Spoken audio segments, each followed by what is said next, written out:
Nasabat ang mahigit 1 milyong pisong halaga ng shabu mula sa isang malalaking high-value individual sa sinagawang buy-bust operation sa Taguig City. Yan ang tinutukan ni Patrolwoman Abigail Rojas.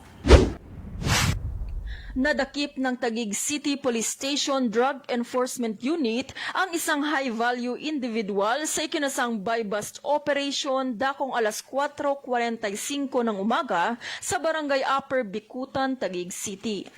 Kinilala ang suspect na si alias Abel na 39 na taong gulang. Sa naganap na operasyon, nasamsam kay alias Abel ang 6 na pakete ng hinihinalang shabu na may kabuoang bigat na 150 gramo at nagkakahalaga ng 1,020,000 pesos.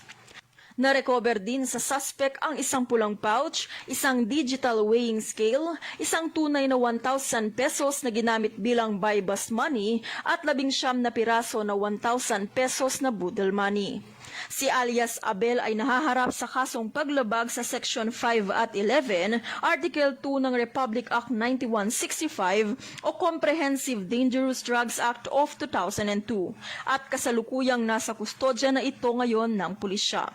Puspusan naman ang SPD-PNP sa pagpapaigting ng mga operasyon laban sa iligal na droga sa kanilang mga nasasakupang lugar upang mapanatili ang maayos at ligtas na komunidad. Mula dito sa Taguig City, ako po ang inyong PNN correspondent, Patrolwoman Abigail Rojas. Alagad ng batas, tagataguyod ng Balitang Pulis. Maraming salamat, Patrolwoman Rojas.